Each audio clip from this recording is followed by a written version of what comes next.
Access to effective rehabilitation such as CI therapy is very limited for many stroke survivors.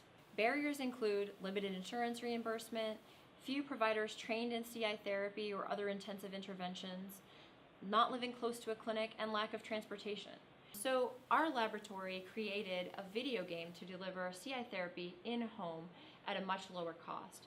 The game is called Recovery Rapids, and it's played by moving the weaker hand and arm in front of a Microsoft Kinect camera.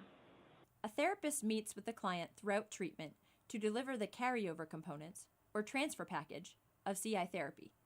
Meanwhile, the client receives intensive, high-repetition motor practice through the Recovery Rapids video game. The intensive motor training portion of CI therapy is provided through a video game. Gameplay is driven by moving the weaker hand and arm and requires no controller, making it ideal for people who have no experience with video games. In Recovery Rapids, the user is seen as the avatar paddling down a river.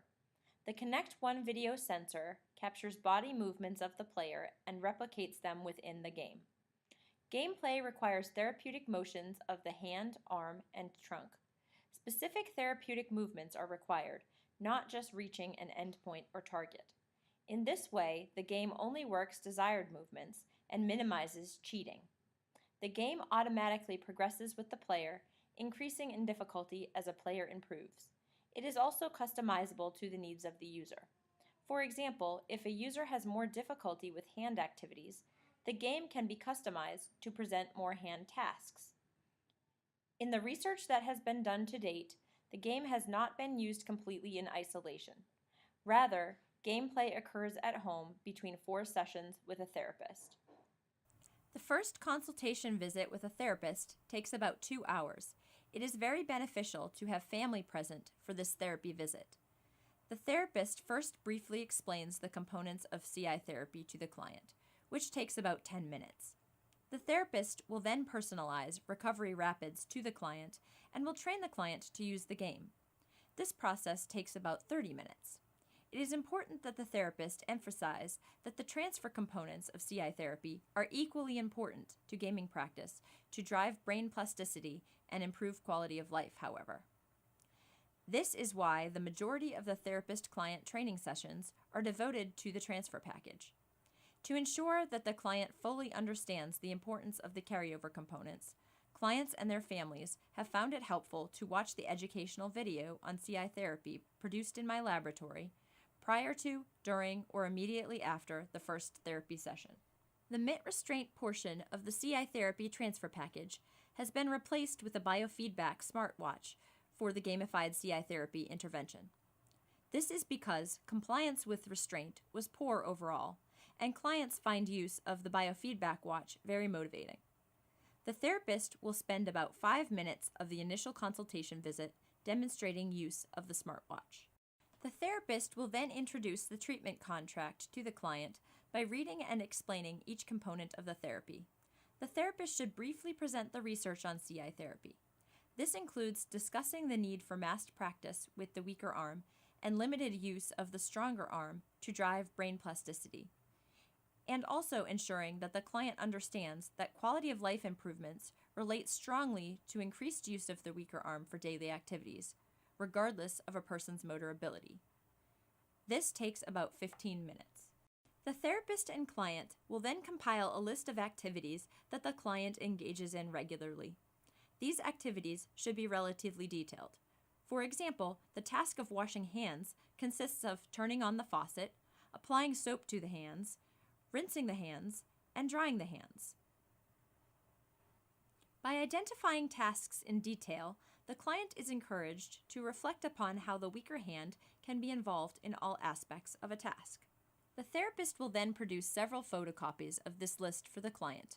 After photocopying the list, the therapist and client will agree upon and document what level of involvement the weaker hand will have in each task. Clients are encouraged to involve the weaker hand as much as possible, except when safety could be negatively impacted by doing so.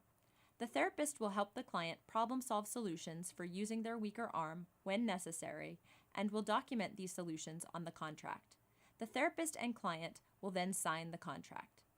Family members and caregivers are also encouraged to complete a separate contract that outlines how they can appropriately assist their family member with the treatment. At home, the client will rate how their weaker arm was used for each activity on the photocopied list. This will help the client adhere to the contract and will promote carryover of motor gains to daily activities. In addition to using the weaker arm for all daily tasks, the client will also agree to specifically practice 10 activities of daily living for 30 minutes per day. These activities are decided upon collaboratively by the therapist and client. Finally, the client will complete the electronic motor activity log to monitor improvements in arm use for common daily activities. The remaining visits. Remaining visits are 60 minutes in length. First, the therapist will check the client's compliance with in-home gameplay and problem solve through potential barriers. The therapist will then review the smartwatch movement counts that the patient logged each evening. This provides an excellent opportunity to reinforce increased use of the weaker arm day to day, or to problem solve ways to overcome plateaus. The therapist will then log on to the cloud server and review a report of the client's responses to the computerized motor activity log. This report records the client's answers to motor activity log questions on each day of treatment. It provides an opportunity for the therapist to reflect on areas of improvement. The therapist also prompts guided problem solving for activities that the client is having continued difficulty with. Finally, the therapist reviews the client's adherence to the treatment contract by examining the home achievement record that the client filled out at home. Any areas of difficulty are addressed with guided problem solving.